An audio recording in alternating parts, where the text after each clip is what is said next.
हमारी स्टार्ट हो। पंजाब में चपला पंजाब में चप्पल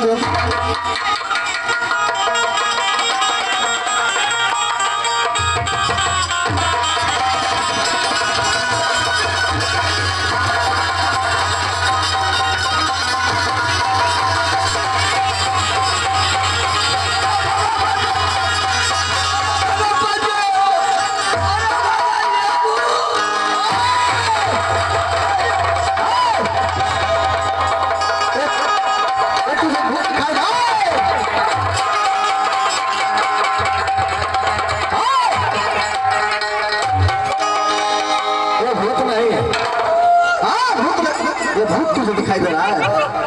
ये भूत नहीं है,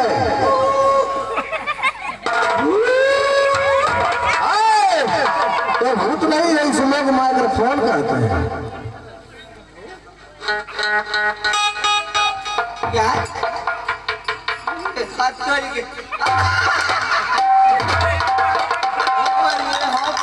भूत है नहरी में से आई ले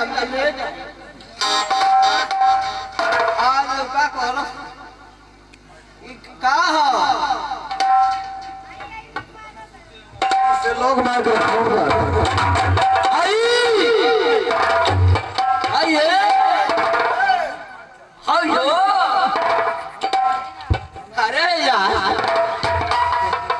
अरे यार ये तोरे माई का फोन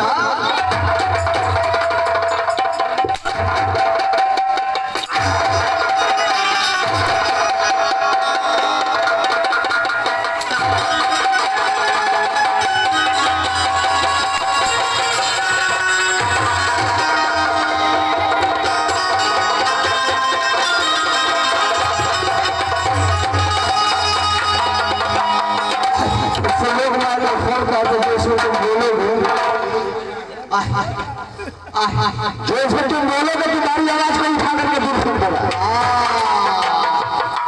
जय हो जमुनीपुर का देवी बाबा। बड़ा हमारा से गरीब माई ये गरीब माई कोई गए की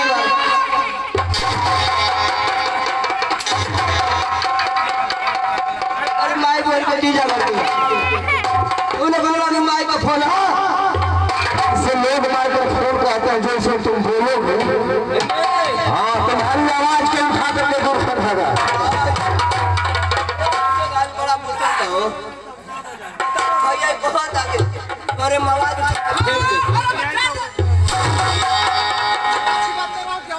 अरे हिता फिट मारी तुम्हारी आवाज को उठा करके दूर कर देगा। आवाज हाँ बोलो hello check hello hello hello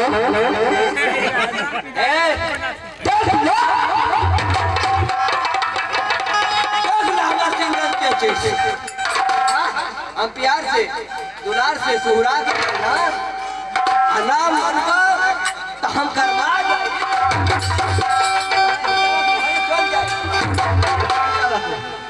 देखा है ना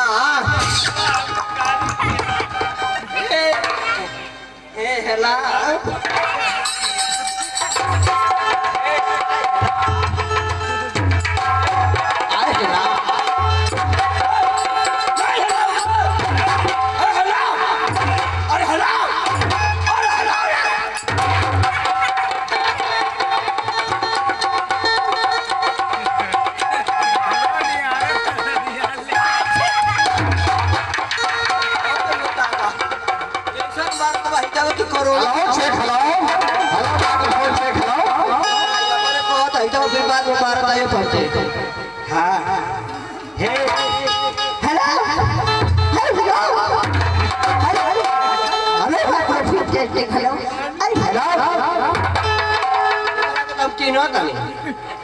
अरे यार अरे दोस्त भाई पता नहीं मैंने क्या क्या कहा डाला बहुत मारे उसको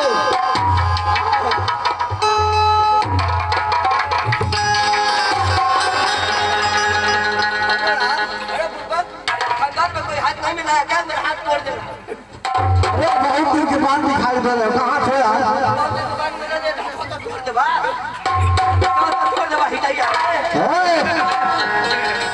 ये अपना ड्रेस वेस कहाँ रहता है? और कोरोना, ये कोरोना की घटना से अभी हुआ तो भाग गया। भाई अब टीका डाली है, बिना पेट्रोल की जहाज ले लिया। तो कोरोना तो हमसे 100 मजदूर भाग गया, पाकिस्तान चला गया। दोस्त भाई मैं जहाँ रहता हूँ आगे बात सुन रही है, मैं कहाँ रहता हूँ। ये दोस्त भैया, अरे यार यार मैं हूँ मैं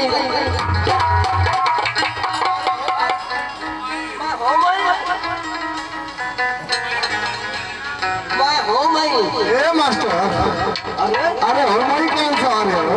फिर भी कुछ कहो ये तो माने ना। ये बताओ जिस जगह पर तुम रहते हो उसका शुद्ध नाम तुमको मालूम नहीं है? अरे मुंबई नहीं बम्बई बोलते हैं। अरे वो बम्बई था, मुंबई बम्बई। हाँ तो भाई अरे यार वहाँ क्या करते हो यार? हाँ? दूर का काम करते हो? पहला काम कौन करते हो? पहला काम तो हम लड़का लड़का गिरा। ए भैया हाथ मारा था जे नच देखवा भाई के जाय हित रात गापुर के जे जे अपन लड़का गिरवावे के होई वो हमरा से कौन हो ए ना पूरा मास्टर पर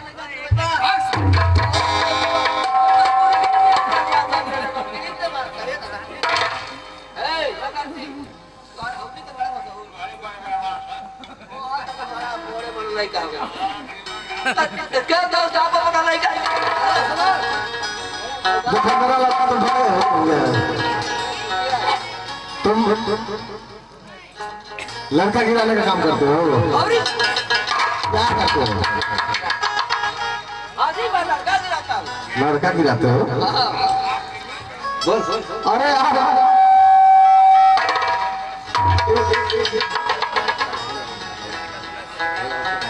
ये बताओ तुम गाड़ी वाड़ी नहीं चलाते हो? अरे यार तुम हमसे पूछ पाए बोलो। देखो ये तो सब में पढ़ रहा मेरे को यहाँ फिर ये कैसा लड़का गिराता सुनिए पंच बसाई माई बहनी भैया बंधु लोग हम छोटे छोटे बच्चन के उठा के उनके घर से स्कूल से घर से स्कूल से घर स्कूली मिनी वाहन बस का ड्राइवर हूँ। जहाँ भी बच्चों को उतरना होता है हालत का रोक लेते। अरे दोस्त भाई और दूसरा काम क्या करवाते हो? दूसरा काम करते हो? दूसरा काम हाँ दूसरा काम हम राकेश चला। अरे राकेश क्या होता है मास्टर? पाँच आदमी बैठ जाते हैं दो मेरे पीछे अच्छा हमारे आगे ऐसे चढ़ जाता हूँ। हाँ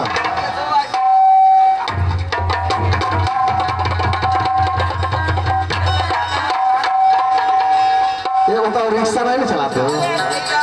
या तो रिक्शा चलाता हूँ। और वहाँ के बारे में कुछ बतलाओगे मुंबई के बारे में? क्यों नहीं बतलाऊंगा? क्यों नहीं बतलाऊंगा? बताओ कुछ। मुंबई के बारे में सुनना चाहते हो हाँ सुनाओ। या देश के विषय में कुछ सुनना चाहते हो? हाँ देश के। ठीक है बोलो। तोहनी का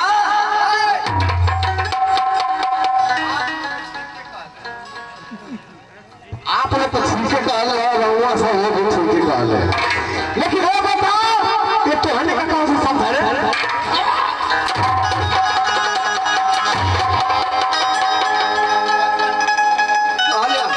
ये हम करो अरे ये तो मारा तो बड़ा छिलले है देखा सारा आप बताओ दे मारा में पहले मुर्गी ने गरमा जाला ये सर हम आप लोग करा के कहना जे हमारे उम्र के बराबरी तो होला हम लोग पैसा देखो और रंगा सब में करा के कहना जे 50 60 70 बार पे होला आप पैसा ले आ तोहरे का दाम तो देख के कहला आज छोटे छोटे लड़के के कि बाबू रे कचवा रे तहनी का शादी का दान का साथ हमका रात भर कोई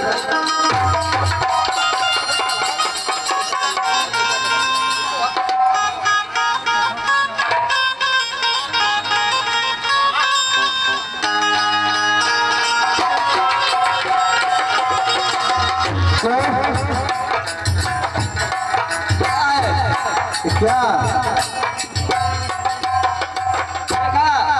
शुक्रिया देला अच्छा आ हम शुक्रवा दे ना भाई पैसा तो लेत के निक लगल हां देत के बुझा ना काय बुझाई ना तो पहन के शुक्रिया दा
सबका तो हम देखेला आगे का तुम्हारा पीछे का होगा ठीक कौन सा डिजाइन है वो देखा बुझा देखा आगे प्लेट पर खूब खतरा पड़ेला देखना कि ये पीछे प्लेट पर खतरा पड़ेला ये ना राजा धक्का मारे चाहो धक्का पलेट है कहे रे जगाड़ी लड़ी केवल हरे आय हो बा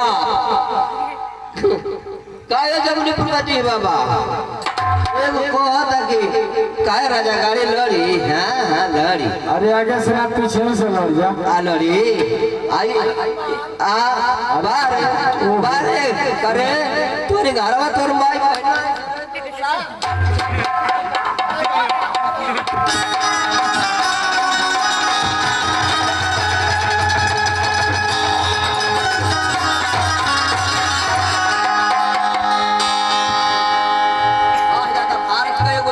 गिर गए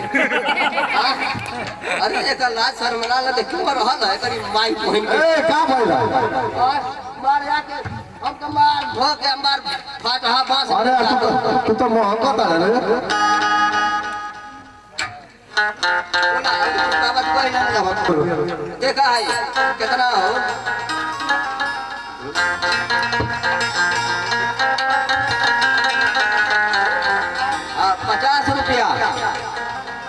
ऐसा 50 रुपये का पुरस्कार आपको पैसे से सम्मान मन भरिए है चल नवा खुला करके दादा नमो बोल दे चाचा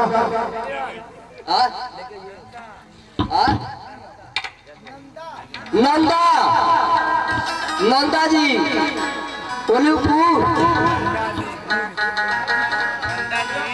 अनुआपुर नंदा अनुपुर उनके तरफ से 51 रुपये का पुरस्कार मिला है हमारे तरफ से हमारी पूरी कंपनी की तरफ से आप चाचा जी को तहे दिल से प्रणाम शुक्रिया अदा करता हूँ लेकिन उपस्थित आप नेता जनार्दन के पाव लगे हनुमान परिवार से तैयार है तो शुक्रिया दे ले चाचा के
लेकिन अब शुक्रिया में एगो चटनी दे ना अब चटनी में दे कि भैया चीते लाओ तो ठीक बा आ जे ना चीते लाओ उ पछता के सवेरे भरे जाला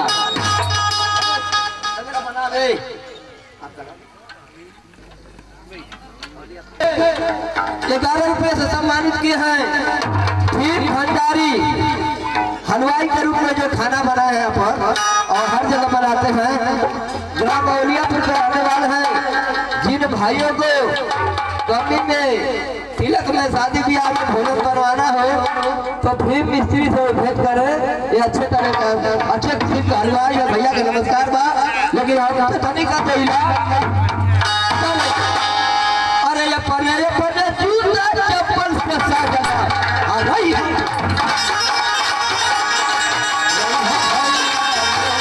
अरे यार होई है जीता चप्पल